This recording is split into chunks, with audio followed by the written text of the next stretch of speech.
Hello friends, myself Professor Sunil Gaikwad and I am welcoming to all of you in this YouTube channel. So friends, we are going to see or we are going to discuss today one very important topic of the organic chemistry, or you can say the base of organic chemistry.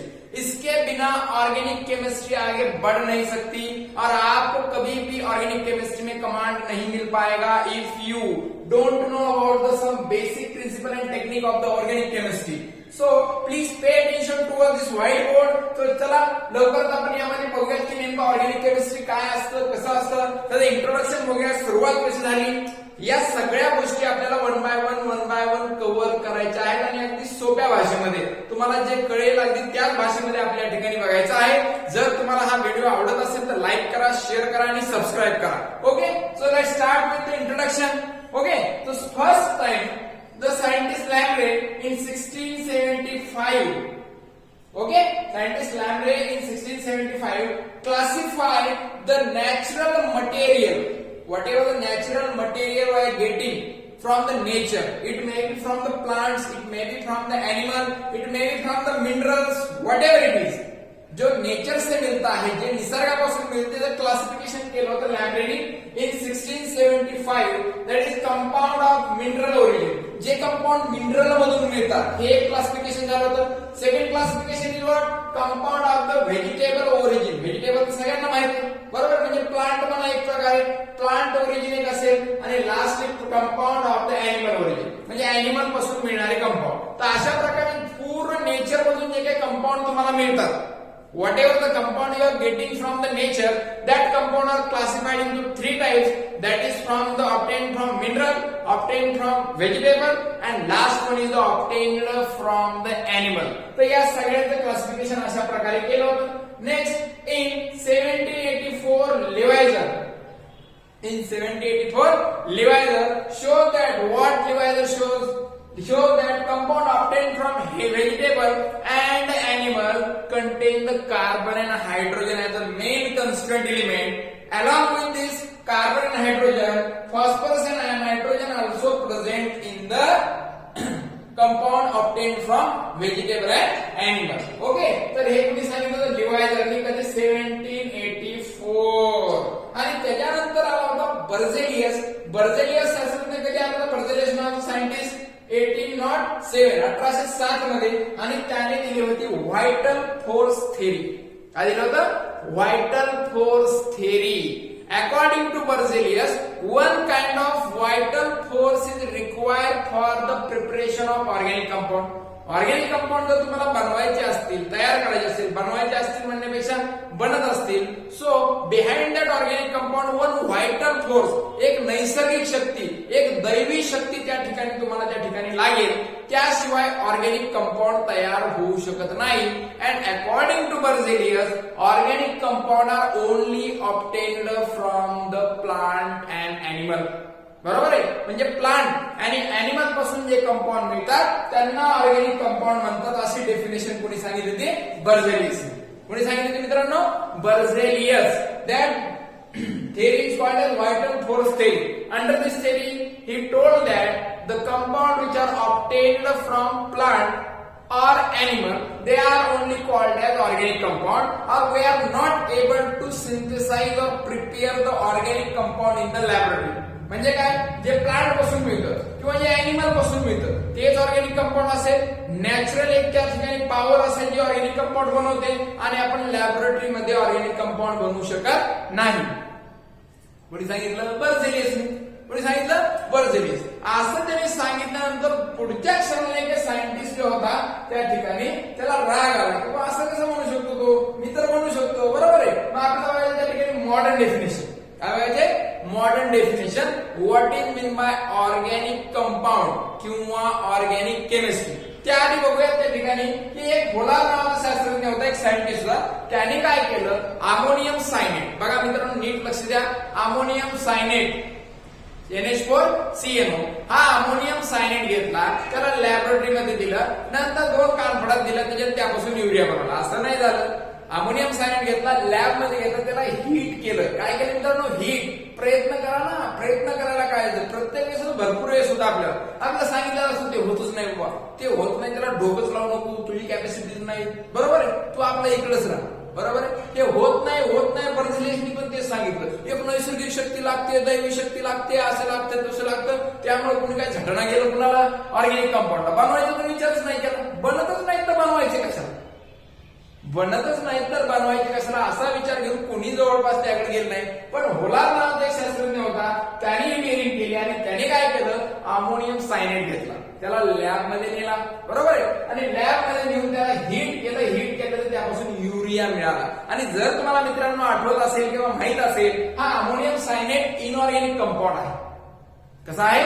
Inorganic compound, बरोबर आहे. आणि या inorganic कंपाऊंडला heat केलं, त्यापासून तुम्हाला मिळाला urea. Congratulation, the first organic compound obtained in the laboratory or the first man made organic compound, बरोबर आहे. हा पहिला मॅन मेड ऑर्गॅनिक कंपाऊंड आहे, जो कोणी बनवला होता? होलार. कोणी बनवला होता? होलार नावाच्या शास्त्रज्ञांनी बनवला होता, बरोबर आहे. कुणापासून? Ammonium cyanide. हीट करा, युरिया मिळेल. अमोनियम सायनाइडला काय करायचंय? हीट करा, त्यापासून तुम्हाला युरिया मिळेल. तर अशा प्रकारची एक रिएक्शन होलार यांनी सांगितली होती, बरोबर आहे. तर इथं त्या ठिकाणी पहिला ऑर्गॅनिक कंपाऊंड बनवला, ऑर्गॅनिक केमिस्ट्रीचा जन्म झाला. कॉंग्रॅच्युलेशन, बरोबर आहे. मग त्यानंतर मॉडर्न डेफिनेशन आली त्या ठिकाणी ऑर्गॅनिक कंपाऊंडची. So what is mean by organic compound? Basic organic compound कुठला आहे मित्रांनो? हायड्रोकार्बन. कुठला आहे? हायड्रोकार्बन. आता हायड्रोकार्बन तुम्हाला माहित असेल, 10वीला झालेला आहे तुम्हाला ऑलरेडी, बरोबर आहे. So what is mean by hydrocarbon? Hydrocarbon means the organic compound और the basic organic compound which are only made up of hydrogen and carbon. जे फक्त आणि फक्त हायड्रोजन कार्बन यांच्यापासून बनलेले असतात, त्यांना म्हणायचं हायड्रोकार्बन. काय म्हणायचं? हायड्रो म्हणजे हायड्रोजन, कार्बन तर फुल नाव दिलेलं आहे, त्यामुळे कन्फ्युज व्हायचं नाही, कन्फ्युज न होता इकडे लक्ष द्या, बरोबर आहे. मग बेसिक जे काय ऑर्गॅनिक कंपाऊंड असेल त्याला आपण म्हणतो हायड्रोकार्बन. काय म्हणतो?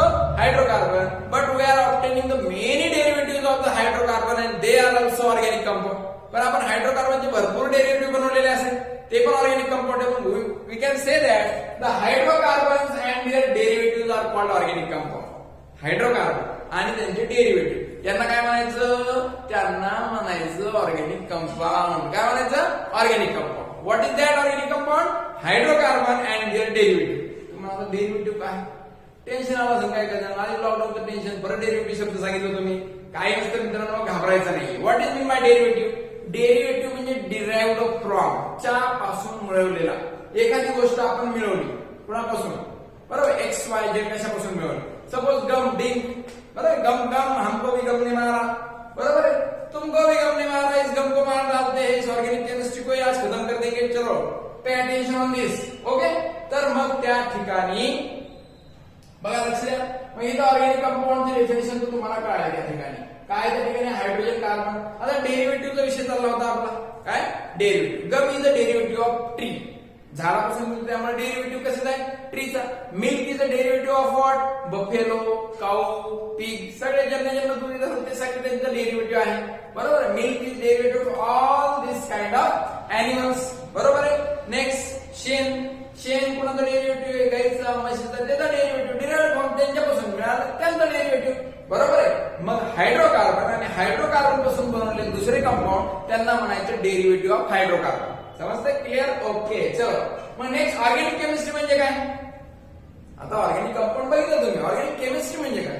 काहीच नाही मित्रांनो, the branch of chemistry which deals with the study of organic compound. जे ऑर्गॅनिक कंपाऊंडचा स्टडी करतात, म्हणजे ऑर्गॅनिक कंपाऊंड कोण आहे? हायड्रोकार्बन आणि त्यांचे डेरिव्हेटिव्ह. मग याचा जे स्टडी करतो, जी केमिस्ट्रीची ब्रांच, त्याला म्हणायचं ऑर्गॅनिक कंपाऊंड. काय म्हणायचं? Organic compound. So it is a branch of chemistry which deals with the study of. It is the branch of chemistry which deals with the study of hydrocarbon and their derivative. Hydrocarbon आणि त्याचे derivative यांची study जे करतात त्याला म्हणायचं त्या ठिकाणी organic chemistry. काय म्हणायचं? Organic chemistry. ओके, मग होलारचा कन्सेप्ट तुमच्या समजला, लक्षात आला. होलार युरिया बनवतो. काय बनवला होता? युरिया. ओके, शेतकरी आहेत ना आपण सगळे, शेतामध्ये टाकतो व्हाईट कलरचे क्रिस्टलाइन सबस्टन्स, तो युरिया असतो. ओके, नंतर त्या ठिकाणी बघा कोलबे नावाचा शास्त्रज्ञ, कोलबे. मग कोलबेने काय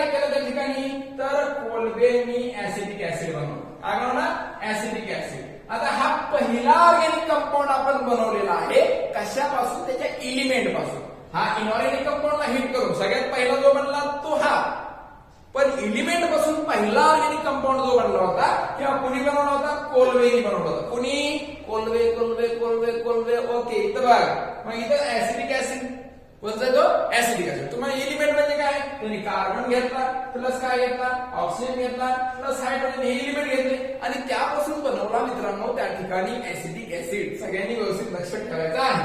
मग हा first organic compound which are made from there element पासून बनवलाय पहिला.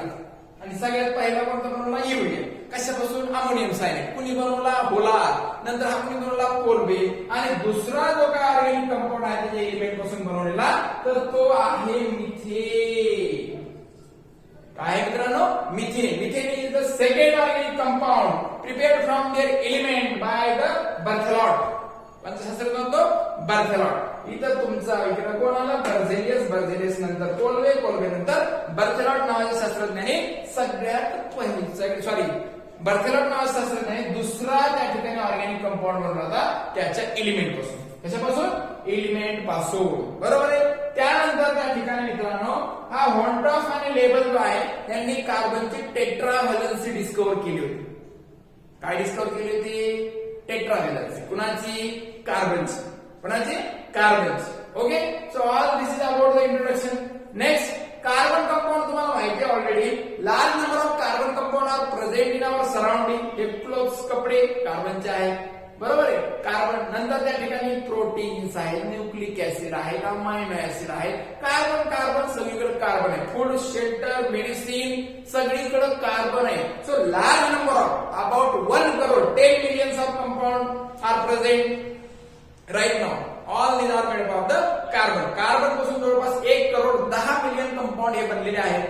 And this number is large than the compound formed by the remaining 117 element. 117 राहिले बाकीचे तुम्हाला माहिती 118 असतात. मग त्यामध्ये 117 एवढे एलिमेंट एवढे कंपाऊंड फॉर्म करू शकत नाही. तेवढा एकटा कोण करू शकतो? कार्बन फॉर्म करू शकतो. सगळ्यांनी लक्ष द्यायचं, कार्बन महत्वाचं आहे. मग तुम्ही मला नेमकं कार्बन मध्ये असं काय आहे की एवढे सगळे कंपाऊंड फॉर्म केले? त्याचं पण रिझन आहे. ऑलरेडी तुम्ही 10वीला बघितलेला आहे. बरोबर आहे. तरी पण मी सांगणार आहे 10वीचं काही नाही. लॉकडाऊन मध्ये गेली 10वी आपली गप्पा खाल्लं 4-4, 5-5 किलोने वाढले सगळे.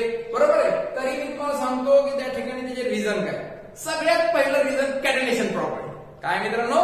कॅटेनेशन प्रॉपर्टी. रिव्हिजन चालू आहे. बरोबर. So what is mean by catenation property? Catenation property म्हणजे एकमेकांसोबत स्ट्रॉंग बॉन्ड फॉर्म करण्याची क्षमता, याला म्हणायचं कॅटेनेशन प्रॉपर्टी. तर पूर्ण पिरियडिक टेबल मध्ये कॅटेनेशन प्रॉपर्टी म्हणजे स्वतःसोबतच कार्बन सोबत बॉन्ड फॉर्म करतात, फॉस्फरस सोबत, सल्फर सोबत. तर हे स्वतःसोबत बॉन्ड फॉर्म करण्याची जी कॅपॅसिटी आहे त्याला म्हणायचं कॅटेनेशन प्रॉपर्टी. मग सगळ्यात जास्त कॅटेनेशन प्रॉपर्टी जर कोणाची असेल तर त्या ठिकाणी ती कार्बनची. जसं की तुम्हाला माहिती आहे फुलेरिन मध्ये C30 पासून C900 पर्यंत एलिमेंट राहू शकतात. बरोबर आहे. 30 एलिमेंट पासून 900 एलिमेंट त्या ठिकाणी एकमेकांना कार्बन अटॅच असतात. नंतर त्या ठिकाणी ग्राफाइट मध्ये सगळे कार्बन बॉन्डिंग आहे. प्रत्येक कार्बन ऍटम 3 दुसऱ्या कार्बन अटॅच असतो. डायमंड मध्ये देखील बघा प्रत्येक कार्बन ऍटम 4 दुसऱ्या कार्बनला अटॅच असतो. तर अशा प्रकारे कॅटेनेशन प्रॉपर्टी कार्बनची आहे जी सगळ्यात जास्त आहे पिरियडिक टेबल मध्ये. बरोबर आहे. त्यानंतर तुमच्याकडे काय आहे? कोण आहे की ज्यांची कॅटेनेशन प्रॉपर्टी पण खूप कमी आहे? T4, S8, सल्फर आणि फॉस्फरस 4 फक्त एकत्र येऊ शकतात. नंतर सल्फर फक्त 8च येऊ शकतात. नंतर O2, O3 oxygen molecule, ozone molecule. तर हे पण कॅटेनेशन प्रॉपर्टी दाखवतात पण ते लिमिटेड आहे. नंतर दुसरा जो पॉइंट आहे तो मल्टिपल बॉन्ड फॉर्मिंग. नीट लक्ष द्या. पहिला कॅटेनेशन, दुसरा जो आहे मल्टिपल बॉन्ड फॉर्मिंग. म्हणजे काय? कार्बन हा single bond, double bond, triple bond तयार करू शकतो. बरोबर. दुसरा एखादा कंपाऊंड जर असेल तर सिंगल बॉन्ड तयार करतात किंवा डबल किंवा ट्रिपल करतात. पण कार्बन सगळीकडे असेल म्हणजे जर सपोज आपण कन्सिडर केलं काही कंपॅरिझन तर दुसऱ्या सगळ्यांनी सिंगल बॉन्ड तयार करत असतील. बरोबर आहे. मग कार्बन त्याने डबल बॉन्ड मध्ये पण तयार करतो आणि ट्रिपल बॉन्ड म्हणजे एखाद्याने जर 1 लाख कंपाऊंड तयार केले तर कार्बन 3 लाख कंपाऊंड तयार करू शकतो. समजतंय? ओके. तिसरा पॉइंट यामध्ये आहे टेट्राव्हॅलन्सी. काय? टेट्राव्हॅलन्सी म्हणजे कार्बन काय करतो? 4 स्वतः सोबत किंवा दुसऱ्या सोबत बॉन्ड फॉर्म करतो आणि त्यामुळे नंबर ऑफ कंपाऊंड हे वाढत गेले. लास्ट आहे मित्रांनो आयसोमेरिझम. काय? आयसोमेरिझम. ओके. आयसोमेरिझम म्हणजे काय? The compound having same molecular formula but different structural formula. बरोबर आहे, त्याला म्हणायचं आयसोमेरिझम. काय म्हणायचं? आयसोमेरिझम. मग अशा सगळ्या कारणामुळे जे की तुम्ही 10वीला बघितलेले, नसेल बघितले आता सांगितले, या सगळ्या कारणामुळे कार्बन कंपाऊंडचा नंबर हा खूप जास्त आहे. मी सांगितलं ना, 117 मिळून जेवढे कंपाऊंड तयार करतात तेवढा 1% कार्बन तयार करतो. बरोबर आहे. तर अशा प्रकारे हे कॅल्क्युलेशन प्रॉपर्टी, नंतर मल्टिपल बॉन्ड फॉर्मिंग, नंतर टेट्राव्हॅलन्सी आणि लास्टला त्या ठिकाणी काय बघितलं आपण? Isomerism. So all these property are responsible for having a large number of compound. तर हे सगळ्या प्रॉपर्टी रिस्पॉन्सिबल आहेत मित्रांनो. कशासाठी? मोठ्या प्रमाणात जे कार्बनचे कंपाऊंड आहेत त्यासाठी. ओके, कळलं असेल सगळ्यांना? तर याचबरोबर आपण आज इथंच थांबणार आहोत. Remaining part we will see in next video. Thank you.